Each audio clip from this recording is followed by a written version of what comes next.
السلام عليكم ورحمة الله وبركاته. ازيكم عاملين ايه؟ كل سنة وانتم طيبين ورمضان كريم علينا وعليكم، اللهم امين. اللهم صل وسلم وبارك على سيدنا محمد وعلى اله وصحبه وسلم اجمعين. واللهم ارحم امواتنا جميعا يا رب العالمين، وارحم والدي ووالدتي اللهم امين. عارفة انا اتأخرت عليكم شوية، بس هنقول مع بعض النهاردة حاجات وتكات كده. ومش هنقول اختراعات ولا حاجة، بس هنقول توفيرات، وان شاء الله تستفادوا باذن الله من الفيديو. واللي لسه ما عملش برضو ما تقلقوش، انا لسه عامله النهارده يعني خالص، ما تقلقوش خالص. ممكن اول يوم او تاني يوم تكملوا التفريزات دي.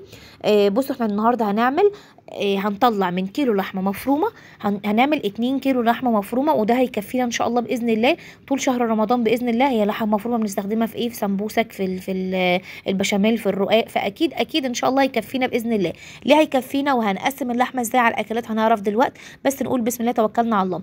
هنجيب ايه؟ انا معايا كيلو من اللحمه المفرومه، هنعمل عليها ايه؟ هنحط نص كيلو من الفلفل الالوان، اخضر احمر اصفر اللي عندك، واللي بصي انت بتستريحي له حطيه.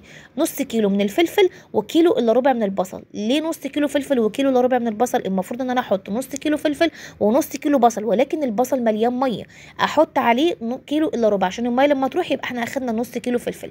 هنا انا كنت شاريه 2 كيلو من اللحمه المفرومه، عندي كيلو في الفريزر، هعمل بقى برجر او اعمل كفته حسب ما انا بحب وقتها، وهاخد الكيلو التاني عشان نعصجه يفضل معانا طول شهر رمضان. جبت حله حلوه كده كبيره ونزلت فيها بمعلقه واحده بس من الزيت، ما حطيتش ماده دهنيه كتير. ليه ما حطيناش ماده دهنيه كتير؟ لان اصلا اللحمه نفسها بقى فيها المفرومه بقى فيها نسبه دهن، فاحنا عايزينها تسيح في بعضها كده وما تبقاش ايه مليانه دهن كتير. فاحنا هنحط معلقه واحده بس نشوح فيها الخضار اللي احنا فرمناه في الكبه، اللي هو النص كيلو فلفل والكيلو الا ربع من البصل، فرمناه فرم جامد جدا جدا زي ما حضرتك شايفه، ونزلنا بيه في الحله، ومعاه نص معلقه صغيره من الثوم، وقلبناه وشوحناه كويس جدا لحد ما احس بس ان هو ايه، دبل حاجه بسيطه كده. وهنزل عليه بالكيلو من اللحمه المفرومه. طبعا انت لو مش هتعملي كيلو هتعملي اكتر، هتعملي اقل، امشي على الكميه دي. هتعملي نص كيلو من اللحمه مفرومه، يبقى هتعملي ربع كيلو فلفل ونص، وربع كيلو بصل، وازيد مثلا ايه بصلتين كمان كده يعني. طبعا التوابل اللي انتوا شايفينها بقى زي ما شايفين قدامكم، ملح وفلفل اسود ونص معلقه صغيره، ربع معلقه صغيره من القرفه، وبهارات اللحمه كمان. وهنقلبهم كويس جدا بقى، وهننزل عليهم في الاخر بطماطمايه صغيره نقطعها شرايح صغننه جدا. ليه الطماطم يا اميره؟ بصوا انا بحس ان هي بتشيل اي ريحه مش مستحبه او اي ريحه انا مش بحبها في اللحمه المفرومه. اولا بتدي طعم حلو جدا جدا، والتيست بتاعها بيبقى عالي قوي قوي، وفي نفس الوقت بتشيل اي ريحه انت ممكن تبقي متضايقه منها، يعني ان هي لحمه مفرومه وكده. انا بقى بقسم ازاي الاكل؟ انا عندي الصينيه معينه انا بشتغل فيها اللي هي مقاس 32، اللي هي بعمل فيها ايه صواني بشاميل، او بعمل فيها الجلاش او الرقاق الكلام ده. انا مظبطه نفسي ان الصينيه دي بتاخد ربع كيلو من اللحمه المفرومه المتعصجه اللي انا معصجاها قدامكم دي، فعشان كده انا بوزن بالميزان حوالي 250 جرام، 250 251 249 جرام. المهم يبقى ربع كيلو في كل كيسه، عشان ابقى انا فاهمه ان الصينيه دي بتاخد ربع كيلو. انا بعمل صينيتين اطلع كيستين، لو انا حابه ازود في اكل تاني يبقى انا عارفه ان الكيس ده مقداره قد كده، هاخد منه 2 او هاخد منه 3 او هاخد كيس واحد. ده احسن حاجه انا بحب اعملها. انا قسمت كل الاكياس على الميزان زي ما انتم شايفين كده، وكل كيس حوالي 250 جرام. اخدت الكيس بطلته يعني شلت منه الهواء خالص، وبعدين اديته تبطيطه خفيفه كده بحيث ان هو ما ياخدش ايه حجم معايا او مكان في الفريزر لما اجي اخزنه. يبقى احنا كده عملنا من كيلو لحمه مفرومه عملنا 2 كيلو لحمه مفرومه بطريقه سهله جدا بسيطه جدا، ما فيش افتكاسات. وانا عارفه ان كلكم شاطرين وممكن كلكم تكونوا بتعرفوا تعملوها، ولكن احنا بندي افكار لبعض، والناس اللي لسه مش بتعرف اهو فيديو برضو لو جه في سكتكم يعني تقدروا تستفادوا منه.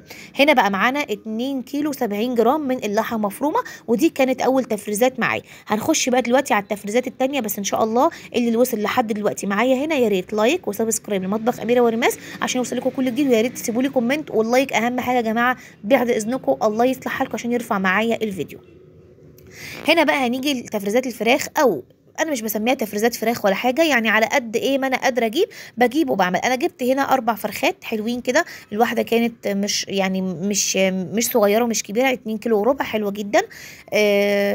اخدتها ونضفتها كويس جدا، ورحت نقعاها في ليمون وخل ودقيق وملح في حله كبيره زي ما انتم شايفينها كده بعد ما نضفتها. بعدين سبتها حوالي ربع ساعه او تلت ساعه بالكتير وشلتها تاني على الحوض، شطفتها كويس جدا جدا جدا. هنيجي بقى نشوف هي هتطلع لنا كام اكله الاربع فرخات. اول حاجه الكبد والقوانص بتاعتها، هي دي يعني الكبد والقوانص دي اكله اميره. ده تعمل اكلتين مش اكله واحده. واحده ممكن نعمل بيها رز بالخلطه، هنطلعها ونقطعها قطع صغيره ونعصجها كده زي اللحمه بفلفل الوان برده وبصل، وبعدين نحطها على الرز بالخلطه بتاعنا ونعمل نحمر جنبه بطاطس شيبسي ومخلل، تبقى اكله زي العسل. وممكن مره كمان نعمل بيها ايه، نعملها زي الكبده الجاموسي، نشوحها برده ونقطعها وتوابلها وكل حاجه، ونجيب عيش فينو وسلطات بقى وطحينه ونعملها في السندوتشات. ادي تعمل منها اكلتين، يبقى كده الكبد والقوانص اصبحت معانا اكله. هنجيب بقى صدر كمان، هنبدا دلوقتي نعمل ايه من الصدر، هنعمل شيش طاووق. طبعا الشيش طاووق كل حاجه هنزلها ان شاء الله باذن الله بتفاصيلها في فيديو منفصل. يعني الشيش طاووق يعني لما اطلعه باذن الله عشان نعمله في رمضان، اللهم امين يا رب العالمين، بلغنا رمضان يا رب.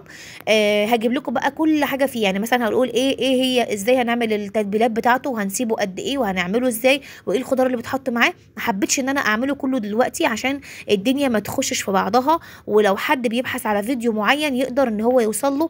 لكن ما بحبش ان انا ادخل كل حاجه مع بعضها كده، احب كل حاجه تبقى في فيديو منفصل، بحيث ان انا واحده من الناس كنت زمان لما احب اعرف حاجه ببحث عنها باسمها.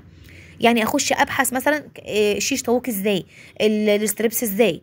لكن انا لو عملت دلوقتي كله وتتبلته في فيديو واحد، ناس كتير ممكن ما تقدرش توصل. وانا عارفه الناس كتير شاطره بسم الله ما شاء الله، ولكن احنا بنتكلم عن الناس اللي لسه بيتعلموا او البنات الصغيرين. هنا بقى انا جبت الصدور زي ما انتوا كنتوا شايفين حضراتكم كده، وقطعتها وخليت الحته العظم دي ببوز السكينه خالص كده، بتتخلط بطريقه سهله جدا، ما بتهدرش معايا الفرخه. طبعا انا مش برمي العظمه دي نهائي، وهنعرف دلوقتي انا ليه مش برميها. طلعت برضو الاجنحه كده منها وحطيتها في جنب. انا عشان ما اطولش عليكم الفيديو انا مش هكمل ان انا اقطعهم او اطلع او اخلي يعني العظمه دي في الفيديو، هخليها بره وهرجع لكم تاني. بس نكمل الاول التتبيله او التفريزه دي لسه ما كملناهاش، اللي هي بتاعت الشيش طاووق. انا قطعتها بقى زي ما حضرتك شايفه كده، وقطعناها مكعبات حلوه كده وماليه نفسها ماليه مركزها. ده كانت 3 صدور او اللي هو 3 صدور، خدناهم وشطفناهم وانا حطيتهم في جنب لحد ما يصفوا وهعبيهم في الكيس. جبت بقى الورك قسمته نصين زي ما انت شايفه، الدبوسه في حته والقطعه اللي جنبها في حته تانية، وخلصت بقى الصدور وخليتها وشطفتها برده وحطيتها تصفي في المصفى، والاجنحه برده شطفتها وسبتها تصفي في المصفى. هنا بقى انا جبت خلصنا تقريبا. انا كنت باخد بقيه الشيش طاووق، لا هنا مش الشيش طاووق، هنا انا بعمل بقى كيسه من الصينيه. الشيش طاووق خلصناه، المساحه بتاعه التصوير مش جايبه اللي ورا الكاميرا ايه. هنيجي بقى هنا نعمل صينيه. انا بحط فيها ايه، طبعا حسب عدد افراد اسرتك. يعني انت عندك 4 زيي، حطي مثلا وركين وصدر كبير. ليه؟ لان الطفل ما بياكلش الورك كامل على بعضه، وما شاء الله احنا جايبين الفراخ كمان كبيره، فطبعا الورك كتير. يعني انت زودي، يعني الطفل ياخد دبوسه والتاني دبوسه، وانت قطعه، وخلي القطعه التانيه او القطعتين لك، او انت خدي ورك كامل والطفل ياخد دبوسه والتاني قطعه.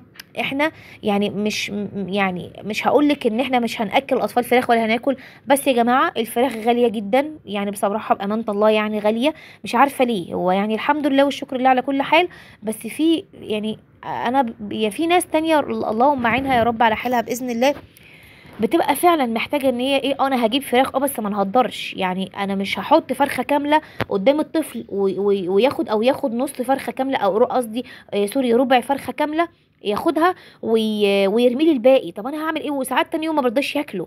فانت لما تحطي له قطعه، خلصها حبيبي واديك غيرها، ماشي خلاص ماشي خلصها واديك غير. ومعظم الاطفال ما بترضاش تاكل فراخ، يعني انا ولادي ما لهمش علاقه بالفراخ اساسا، يعني بديهم قطعه كده وما بيرضوش يكملوها.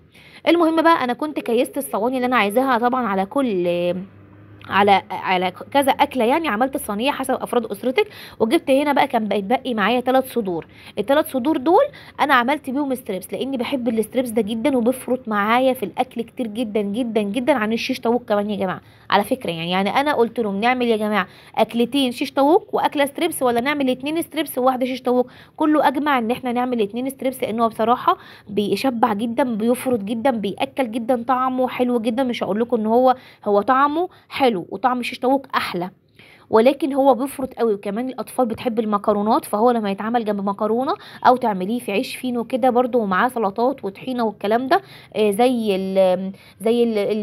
هو سندوتشات شاورمه الفراخ مثلا، او كريبات الفراخ، الكلام ده كله ده بينفع. بصوا بقى، عايزه اقول لكم ان انا لما عملت الكيس الصواني دي حطيت فيها صدر كامل زي اللي انا بقطعه ده صدر، مش عارفه بقى هو بيسموه على بعضه الصدر ده ولا نص صدر، ممكن يبقى نص صدر اللي هو يعني قد كفه ايدك كده. انا بقطعه مكعبات حلوه، يعني مكعبات مش كبيره ومش صغيره، وبحطها مع الصينيه. ليه بقى؟ يعني مثلا، يعني انا عندي طفل مثلا عايز يعني مثلا ريماس مش بتحب اللي هي الورق الدبوسه، ريماس مش بتحب الدبوسه، او ادم مش بيحب الدبوسه، هديله القطعه التانية واديله جنبها قطعه من الصدر. حلو قوي زي الفل. وحش؟ لا طبعا مش وحش، جميل جدا. الاول انا هنا كنت غسلت كل حاجه وسبتها تصفي بقى في المصافي. ده اللي هو اللي احنا خليناه العظم، مش هترميه، اوعي ترميه. هتعملي بيه ايه؟ عندنا اكلتين، واحده شاورما. هنطلع منه شاورما ازاي؟ انا اول ما باجي اعمله بروح سقطاه في ميه سخنه مغليه، واحط فيها مستكه وكانك بتعملي فراخ بالظبط بالظبط، واروح شايلاه منها وعاملاه بايديا زي ما تكوني بتنسليه كده. سلتيه، يعني سلتيه من العظم، هيطلع لك قطع صغيره جدا. خديها يا تعملي بيها شاورما في سندوتشات، يا اما تاخديها، انا باخدها الحقيقه بعمل بيها مكرونه نجرسكو. بقى برضو نفس الطريقه، باخدها كده على البوتاجاز، اسقطها في ميه سخنه مغليه ومعاها فلفل اسمر ومعاها الحبهان، وكاني بسلق فرخه بالظبط. وبعد ما تتسلق معايا نص سلقه ان انا اقدر اشيلها من اللحم من العظم يعني، بروح شايلاها على طول، وبعمل بيها بقى بقيه التوابل بتاعتها بقى، واحط معاها الفلفل الالوان والبصل والكلام ده، وبعمل وبحشي بيها المكرونه النجرسكو. بتبقى اكله رهيبه جدا. انا بوزن لكم هنا الستريبس بيبقى معايا، عمل معايا 280 جرام كيس، والتاني 280 جرام. بصوا يعني انتوا ما تستقلوهوش، لانه والله العظيم بيفرط جامد جدا ما شاء الله. الربع كيلو ده من الاستريبس ياكل 5 افراد مرتاحين مرتاحين والله بجد، لانه بجد بيفرط. وهنا الشيش طاووق كمان طلع معايا 600 جرام، حلو قوي قوي يعني. ده انا عاملاه ل4 افراد جميل. وكمان احنا عاملين ما شاء الله مكعب الفرخه لوحده محمل كده ومليان، فده جميل جدا ان شاء الله. باذن الله انت لو جايبه فعلا 4 فرخات او 3 او حسب ما انت قادره تجيبي، طلعي منها الافكار دي، هتوفر معاكي جامد جدا. ده اللي بقول لكم، الهياكل اهي زي ما بيقولوا، او يعني عظم الخلي اللي احنا خليناه، انا مش برميه، وقلنا ان احنا بنعمل بيه ايه. جبت بقى الورق اللي هو اللاصق اللي على الاكياس بتاعه التلاجة ده، وكتبت عليه الاسماء اللي انا عملتها في الاكياس، الصينيه والدبابيس والكلام ده. انا يعني عملت كمان كيس دبابيس. بس يعني ايه دبابيس؟ جبت الدبوسه نفسها كده وحطيت 4 دبابيس، وحطيت معاهم قطعه من صدر الفرخه، وقطعه من الجانب اللي جنب ايه الدبوسه اللي هو بقيه الورك يعني، وبرده جناحين ورقبه كده معايا برده طعمت بيه. عايزه اقول لكم ده كله اكل ماله يا جماعه زي الفل. مش لازم ناخد الفرخه كلها نحطها مره واحده على السفره والدنيا باظت. الفرخه دلوقتي ما شاء الله قربت على كيلو اللحمه. لازم نوفر وندبر عشان نقدر نكمل، وربنا يعيننا كلنا، وان شاء الله بيوتنا كلها تبقى مستوره باذن الله في رمضان وفي غير رمضان ان شاء الله. وربنا يطعم كل رب اسره ان شاء الله، وما يحرم اولاده ابدا من حاجه. وباذن الله يكون الفيديو ده انتوا استفدتوا منه، واللي لسه ما عملش زي كده عامله متاخر باذن الله، حتى اديله افكار يقدر يعملها في رمضان ان شاء الله. ربنا يعديها معانا. الاكل مش هو اللي هيعيشنا يا جماعه، النفوس الراضيه، الرضا بما قسمه الله لك. ان شاء الله نشوفكم في فيديو جديد باذن الله، وحطوا لي لايك واشتركوا في القناه، ومع السلامه.